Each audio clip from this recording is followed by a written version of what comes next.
बहुत आवश्यक है कथा श्रवण करने से पहले भगवान के नाम का संकीर्तन करना। क्यों जानते हैं? उसका कारण है।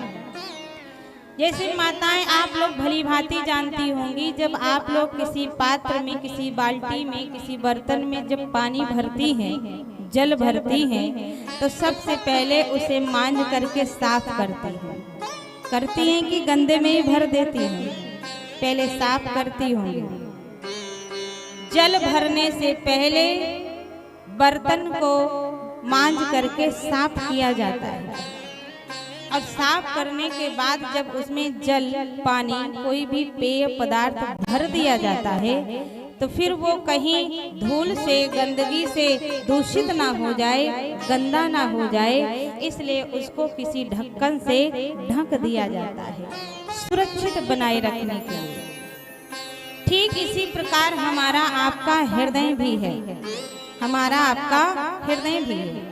जिस प्रकार पानी भरने से पहले हम पात्र को मांझ करके साफ करते हैं, ठीक उसी प्रकार इस हृदय रूपी बर्तन में भगवत कथा रूपी गंगा भरने से पहले हम राम नाम रूपी संकीर्तन से मजने से पहले मांझते हैं। उसके बाद फिर भगवत कथा रूपी गंगा को भरते हैं इस हृदय में। अब बाद में कहीं इस सांसारिक वातावरण के धूल के कण से कहीं दूषित ना हो जाए, इसलिए पुनः उसे संकीर्तन रूपी ढक्कन से ढक देते हैं। इसलिए कथा के पहले नाम लेना भी जरूरी है, और कथा विश्राम होने के बाद नाम लेना आवश्यक है। तो आइए पहले अपने हृदय रूपी पात्र को भगवान नाम रूपी मजने से मांझ करके साफ किया जाए, जिनसे जिस प्रकार बने मस्ती से सभी लोग बोलिएगा।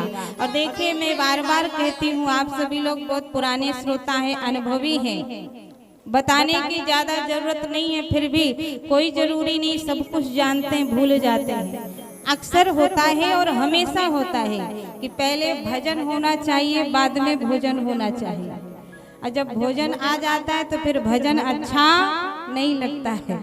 सत्य को छिपाया गया। आज के संसार के लोग मिलेंगे, इष्ट मित्र मिलेंगे, परिवार के लोग मिलेंगे, आसपास पड़ोस के लोग मिलेंगे, तो सत्य को लोग छुपाने की कोशिश करते हैं, जो हमारे जीवन का सत्य है। लोग झूठी बात बोलते हैं। क्यों?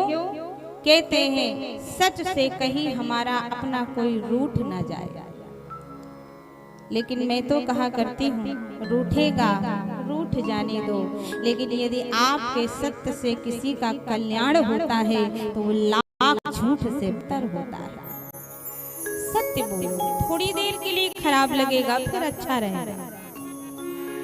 कहा सत्य को छिपाया गया, झूठ बतलाया गया, हमको बताया गया क्या क्या सत्य है, बचपन में सिखाया गया, धराधाम सत्य है, जवानी में बताया गया, अर्थ काम सत्य है। लेकिन पिंजड़े का पंछी पिंजड़ा जब छोड़ चला, तो अंत में बताया गया राम नाम सत्य है। अंत में बताया गया राम नाम सत्य है। ईश्वर का नाम ही सारा सत्य है।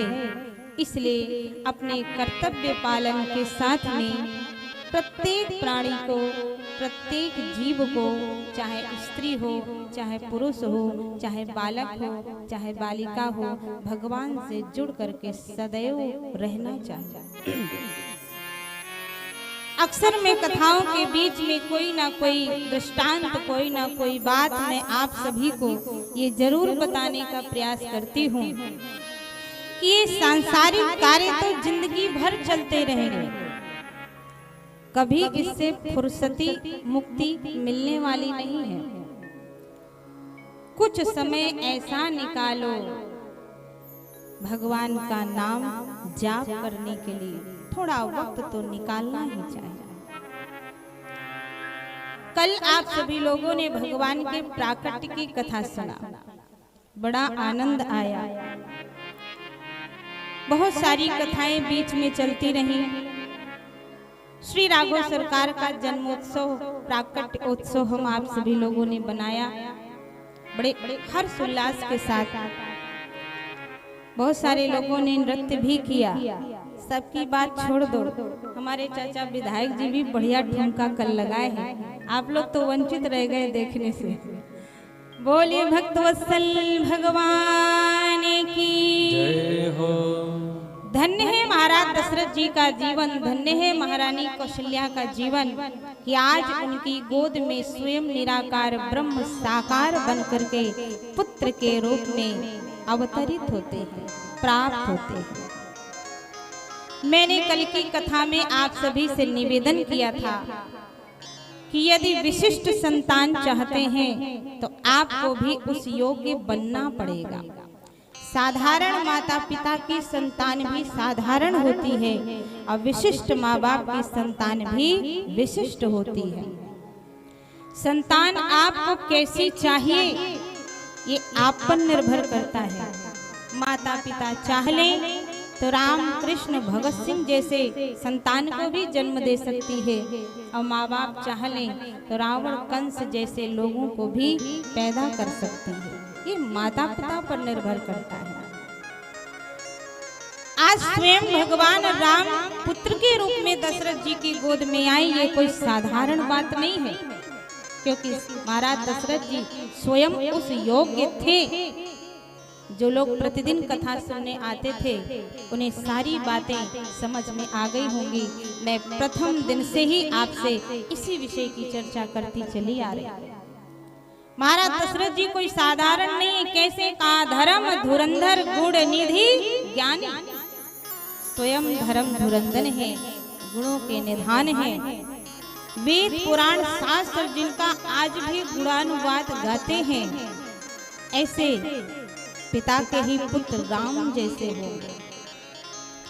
इसलिए कभी कभी लोग क्या करते हैं, अपने स्वार्थवश अपने मार्ग को भटक जाते हैं, और भटकने के बाद ऐसा पतित हो जाते हैं कि जो उन्हें बनना चाहिए वो ना बन करके कुछ और बन जाते हैं। महाराज दशरथ जी की जीवन शैली, जीवन क्रिया ये सिखाती है कि हमें क्या करना चाहिए और क्या नहीं करना चाहिए। कर्म तो हर कोई करता है। देखिए हमारे यहाँ कर्म कई प्रकार के होते हैं, हर व्यक्ति अपने अपने हिसाब से कर्म करता है। बड़ी प्यारी चर्चा आपसे निवेदन करूं, समझिएगा। कर्म, कुकर्म और सनातन धर्म हमारे यहाँ अलग अलग बांटा गया, विभाग किया गया है। कर्म क्या है, कुकर्म क्या है और सनातन धर्म क्या है। खुद करो खुद खा लो, उसे कर्म कहते हैं। सब कोई करता है, हम आप करते हैं, आप भी करते हैं। खुद करो खुद खा लो, उसे कर्म कहते हैं। कुछ ना करो, दूसरे का छीन करके खा लो, उसे कुकर्म कहते हैं। और बहुत कुछ करो, सब दूसरों को खिला दो, यही सनातन धर्म कहते हैं। इसे सनातन धर्म कहते हैं।